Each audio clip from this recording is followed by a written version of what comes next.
Eu pretendia ter feito esse vídeo durante o final de semana, porque isso se remete ao grande debate na CNN de quinta-feira à noite. Mas um assunto acabou atropelando o outro e agora a gente volta porque isso foi reforçado no grande debate de ontem. Ontem você teve uma discussão lá com o tópico: a população deve seguir Bolsonaro ou Mandetta? E essa pergunta por si própria já é viciada, porque nenhum nem outro, na verdade. A população brasileira não deve seguir nem o Bolsonaro nem o Mandetta. Nesse momento em particular, em vários outros na verdade, mas nesse momento em particular de pandemia, a população deve seguir a ciência, o que os cientistas estão estudando, analisando e os achados da ciência sobre o coronavírus, sobre a pandemia, sobre como ela se propaga, sobre as projeções para as mortes. Então não se trata aqui de seguir político, de seguir ideólogos, de seguir líderes religiosos, mas sim de seguir a ciência. Então, se o Bolsonaro ou o Mandetta seguirem a ciência, é aquilo que a gente tem que respeitar. E entre esses dois, quem está fazendo isso é o Mandetta. Embora ele recue às vezes para agradar o presidente, embora ele recue às vezes para agradar o Bolsonaro e não ser demitido, agora já mudou um pouco a postura, mas quem tem feito isso é o Mandetta. Então, a pergunta aqui, ela, como disse, é viciada, porque a resposta não é nenhuma coisa nem outra. O que deve nos guiar hoje e sempre é a razão, o pensamento crítico e a ciência, o método científico. E como sempre, você tem aqui o Caio Coppola desfiando um repertório completo de falácias lógicas, de inferências completamente descabidas, de desvio do debate, né? Ele tem um ponto no qual ele desvia completamente, parte para o sistema penal, parte para a superpopulação carcerária, que nem era sequer debatido ali. Você pode pegar um livro como esse aqui, um livro sobre falácias lógicas, e você abrir na página qualquer aqui e encontrar uma falácia que o Caio Coppola utiliza. Ele é um manual de falácias lógicas. Só para você ter uma ideia, por exemplo, num ponto do debate de ontem, ele usou uma falácia ad hominem para atacar, para envenenar o poço do diretor da OMS, dizendo que no passado dele ele fez tal coisa, que ele foi eleito com o apoio da China. Ou seja, é um repertório inesgotável de falácias lógicas, de distorções da realidade, de sarcasmo também, porque muitas vezes ele vem com o sorrisinho dele sarcástico para tentar defender uma posição. Mas eu quero pegar um ponto específico aqui, porque, na verdade, mostrar as falácias lógicas dele, eu não sei até que ponto são tão eficazes assim, quanto mostrar quando ele está objetivamente errado. Que assim, você tem alguns momentos ali no qual você pode pegar ali um conceito que ele utiliza de maneira errônea, como eu já fiz, por exemplo, aqui anteriormente, mostrando como ele não entende o que é intelectual orgânico do Gramsci, o conceito gramsciano. Ele deu uma entrevista dizendo sobre isso e ele diz que intelectual orgânico é quando alguém é comunista sem saber. E isso é uma bobagem completa. Eu vou deixar para vocês aqui no comentário fixado o link para esse vídeo, para vocês verem quando, conceitualmente, ele chuta fora do gol, e bem longe do gol, na verdade, não é fora do estádio. E ele fez isso mais uma vez na quinta-feira, que era um outro debate que tinha a ver sobre imprimir dinheiro, tinha a ver sobre economia, e daí você põe duas pessoas que não são economistas debatendo um assunto que é da área de economia. Bem, aí você vê também como funciona esse grande debate. Mas ele disse uma coisa aqui que é completamente equivocada, a gente vai analisar agora. A gente percebe que a ciência, como a gente sempre defendeu aqui, ela pressupõe o que? A dialética, a tese, a antítese. E numa pandemia, que é uma situação extraordinária, excepcional, o nosso aprendizado ele ocorre conforme o desenrolar dos acontecimentos. Então, Caio Coppola diz que a ciência, como a gente conhece, ela parte da dialética, da tese, da antítese e uma síntese. E isso é completamente equivocado. Completamente. Isso não é, sabe, uma interpretação da dialética ou uma interpretação da ciência. Isso é completamente equivocado. Isso é um erro conceitual crasso, grotesco. Geralmente eu não abordo quando o Caio Coppola erra na parte de direito, e ele erra bastante, de onde eu saiba, pelo que me contam aqui. Mas quando ele entra na parte de filosofia, quando ele entra, por exemplo, em Gramsci, ou quando ele entra agora na dialética, é muito mais fácil para eu poder vir aqui mostrar onde é o erro e como ele não sabe do que fala. Como ele pega palavras bonitas por aí, em algum dicionário, ou em algum livro que ele leu, rodapé, ele pega palavras bonitas e ele joga para vocês, ouvintes da Jovem Pan, né, quando ele estava no Jovem Pan, ou espectadores da CNN, ele joga essas palavras e as pessoas acham que ele é um gênio. Olha só, o gênio aqui, olha, o dono das palavras. Como diria o Edgar Piccoli, é um latifúndio de fala, né? Fala um monte de bobagem, um monte de palavra bonita e que ele não sabe o que quer dizer. Ele não sabe os conceitos que ele propaga. Então, para começar, o que é dialética? O que quer dizer dialética? Bem, primeiro que esse conceito ele evoluiu, né?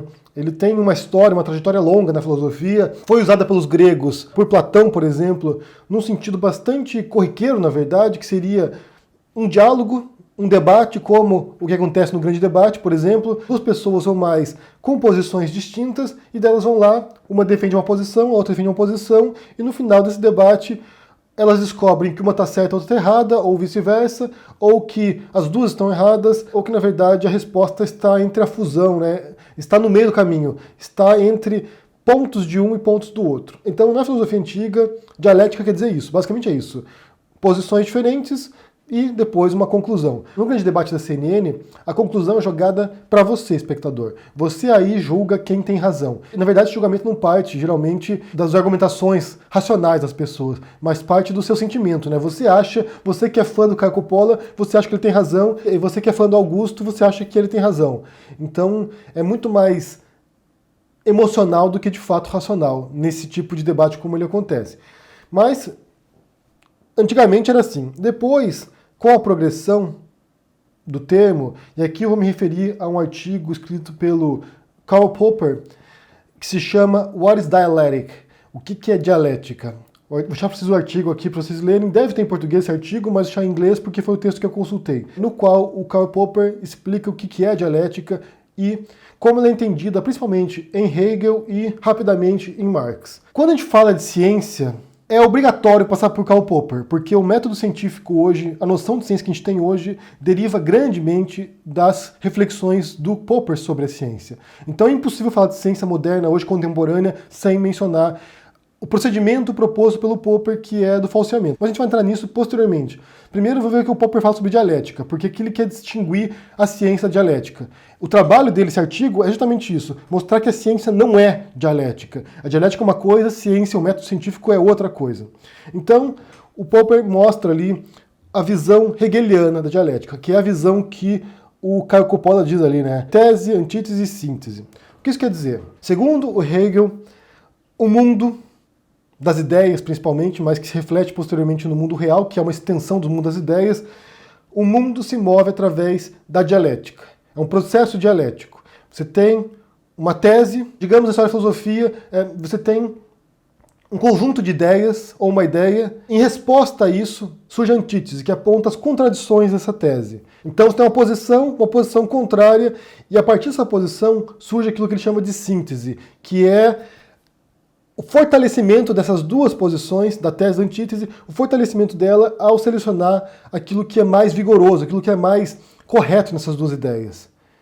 E depois essa síntese, ela por sua vez se torna uma nova tese, você tem uma nova antítese, contrapondo-se à tese, e assim você tem uma nova síntese, e seria, de acordo com Hegel, o processo histórico, o processo de movimento da história, das ideias e do mundo também. O Marx, que era inicialmente hegeliano quando era jovem, o Marx ele inverte essa lógica. Então ele diz que esse processo não ocorre nas ideias, na esfera da mente, né, do espírito, mas sim no mundo material, mas sim no mundo real, no mundo concreto. Tanto que isso é chamado de materialismo dialético, que é processos sociais, processos econômicos, políticos, que você tem uma tese, você tem antítese, e isso leva a uma síntese histórica material. Por exemplo, pensando no capitalismo, você tem o capitalismo, que seria a tese. Nas contradições do capitalismo, você tem a antítese, e isso levaria ao sistema comunista, por exemplo. O que o Popper diz é, primeiro, que isso é equivocado, na verdade. Você pensar que a história se move desse modo é completamente errôneo. Ele diz que a gente até pode aplicar isso na filosofia, pensar no processo histórico da filosofia, de tese, antítese e síntese. A gente até pode pensar assim, um filósofo diz uma coisa, outro diz outra coisa, depois eles avançam, um outro filósofo diz outra coisa. Poderíamos pensar isso, fazer essa concessão, mas que o mundo não se move assim. O Popper ele é um grande crítico do Hegel e do Marx. Ele escreveu uma obra que se chama A Sociedade Aberta e Seus Inimigos, esse livro aqui, e escreveu um outro livro que se chama A Pobreza do Historicismo, esse aqui, menorzinho, no qual ele aborda essas questões e ele apresenta os riscos dessa visão, né, desse historicismo, dessa noção de que há uma progressão do mundo rumo a um mundo melhor. Então ele é bastante crítico, na verdade, do Hegel e do Marx. Ele não defende a posição desses dois autores, ele alega que a postura marxista, que se propõe como científica, é tudo menos científica também, que não é ciência. Poderia ser ciência em algum momento em sua origem, mas que posteriormente se tornou dogmática. E ele faz isso em relação a outras áreas também, como a psicanálise, que é o ponto de partida dele para poder elaborar o método científico. Ele viu Freud, os trabalhos do Freud, e ele diz: isso aqui não é ciência, não é possível. Então ele vai analisar e mostra como é pseudociência. Bem, e como isso se encaixa na ciência? E esse é o ponto principal, na verdade, né? Porque a ciência não opera desse modo. A ciência não é um processo dialético. E isso foi retomado pelo Caio no debate de ontem. Ele dá a entender que há um processo dialético, né? Você tem cientistas que dizem uma coisa, outros cientistas dizendo outra coisa, e depois você vai achar uma síntese daquilo que é realmente a verdade sobre aquele fenômeno científico. E não é assim que funciona. A ciência, segundo Karl Popper, e segundo vários cientistas posteriormente também, eu vou recomendar outro livro que é muito bom, que se chama The Scientific Attitude, do Lee McEntire, que é um grande livro para você entender sobre ciência, sobre pseudociência, sobre charlatanismo também e fraude na ciência. O que eles falam? Qual é o método científico? Segundo Karl Popper, é um refinamento da tentativa e erro. Mas como é que funciona na prática, né? Você observa o mundo, coleta alguns dados e elabora uma hipótese sobre o mundo. Funciona assim. Perceba essa seguinte regularidade nesse fenômeno. Com base nisso, quando possível, é claro, você elabora um experimento para testar a sua hipótese, para testar o mundo real e ver se realmente se comporta como você supõe. Se esse procedimento não funcionar, você retorna à mesa de trabalho.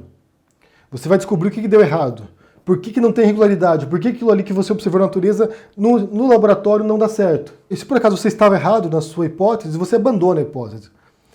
Se deu certo o seu experimento, você vai analisar esses dados, extrair conclusões e relatar isso. Você vai escrever um artigo para uma revista científica, por exemplo, publicar esse artigo, e ao fazer isso, você vai submeter o seu trabalho científico, a sua hipótese, para a comunidade científica, para que outros cientistas do mundo inteiro da sua área possam ler o seu achado e, acima de tudo, verificar se você acertou ou não. Então, o trabalho científico é um trabalho de criação de uma hipótese, testar essa hipótese, divulgar para o mundo e submeter o seu trabalho para a crítica dos seus colegas. O trabalho da ciência é um trabalho crítico. Quando um cientista publica um achado, o trabalho dos outros cientistas é de provar que esse cientista está errado. É de mostrar onde a pesquisa dele falhou. E esse é o grande mérito da ciência, que não é de aceitação daquilo que o outro disse, é de provar que o outro está errado. É aquilo que o Popper chamou de falsear. A ciência trabalha com base no falseamento. E isso não é um processo dialético. Por exemplo, surge um remédio que um cientista testou e parece funcionar com o coronavírus. O que os outros cientistas do mundo vão fazer é tentar replicar esse experimento desse cientista e mostrar que não funciona. Porque eles não querem correr risco. Eles não querem correr o risco de botar um medicamento no mundo e esse medicamento matar pessoas, não funcionar, não ter eficácia prevista. Então eles vão provar que aquele remédio não funciona. E se eles testarem esse remédio e não conseguirem fazer isso, e mostrarem que realmente funciona, aí sim você passa pela prova de fogo. Então, repito, isso não é um processo dialético. O processo dialético seria: um cientista mostra um remédio, outro cientista mostra outro remédio, e juntos eles vão chegar a um terceiro remédio melhor. E não é assim que funciona o processo da ciência. Na verdade, o que o Popper diz é que o processo dialético seria o colapso da ciência, seria o fim da ciência. Porque assim você seria obrigado, por exemplo, a dizer que a Terra é esférica, depois alguém dizer que a Terra é plana, e juntos esses cientistas chegarem à conclusão que a Terra é mais ou menos uma forma de um quibe.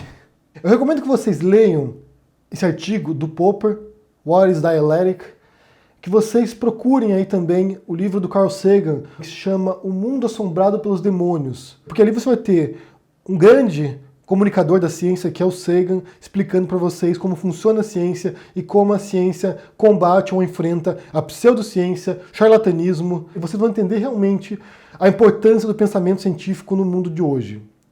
E como sofre ataques por todos os lados. Porque você tem charlatães, você tem fraudes, você tem diferentes investidas contra a ciência para tentar desacreditá-la. E geralmente, por trás disso, há interesses políticos, há interesses ideológicos, há interesses religiosos também. O Lee McEntire fala muito sobre isso no livro dele, The Scientific Attitude. Então, reforço aqui, é importante você mostrar, por exemplo, nesse caso, quando o Coppola erra de maneira bastante objetiva quando se trata de um conceito filosófico como dialética. Ele está completamente errado. Não é que ele deu um pequeno desvio, uma interpretação sobre dialética. Ele está completamente errado, porque a ciência não é dialética. A filosofia pode ser dialética. O processo filosófico pode ser realmente de você ter uma posição, outra e depois levar uma outra posição, fundindo essas duas. Mas a ciência não funciona assim. Ele está errado. E ele diz isso porque ele quer convencer o espectador da CNN de que posições minoritárias na ciência, posições divergentes, posições marginais na ciência são igualmente válidas ao mainstream, às posições consensuais. E não é assim que funciona. O único compromisso da ciência, de fato, é com as evidências empíricas. É aquilo que você pode testar, comprovar, experimentar e depois quando vai para a comunidade científica e eles vão lá provar que você está errado.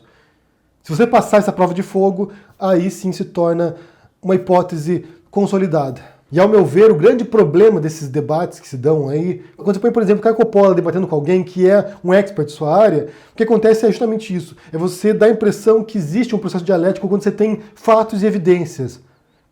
Você pode questionar com base num discurso de outsiders. Ah, mas tem gente que diz que a teoria da evolução é uma mera teoria. Ah, mas tem gente que diz que a Terra é plana. Ah, mas tem gente que diz que vacina causa autismo. Então isso aqui, na verdade, no fundo tentar mostrar como se a ciência fosse esse processo dialético é uma negação do método científico. É um negacionismo científico isso. É tentar pôr como equivalente duas posições que não são equivalentes. Uma científica e uma anticientífica. Eu quero saber o que vocês pensam sobre isso aqui. Primeiro sobre essa pergunta idiota feita no grande debate, que bem foi idiota, né? Quem que você segue, Mandetta ou Bolsonaro? Nenhum dos dois. Você segue a ciência, você segue a razão, você segue aquilo que tem mais seguro para as pessoas, que vai matar menos gente. É simples a resposta. E depois sobre essas distorções ou esse engano, eu não sei dizer o que é isso, é má fé também, não sei dizer, do Caio Coppola, ao pegar um conceito filosófico como esse, dialética, e tentar usar de maneira equivocada para enganar o público, ou para levar o público ao erro. O que você pensa sobre isso? Deixa aqui no comentário, deixa o joinha, siga o canal, ajude no Apoia-se, a gente se vê por aí. Um abraço e até mais. Tchau.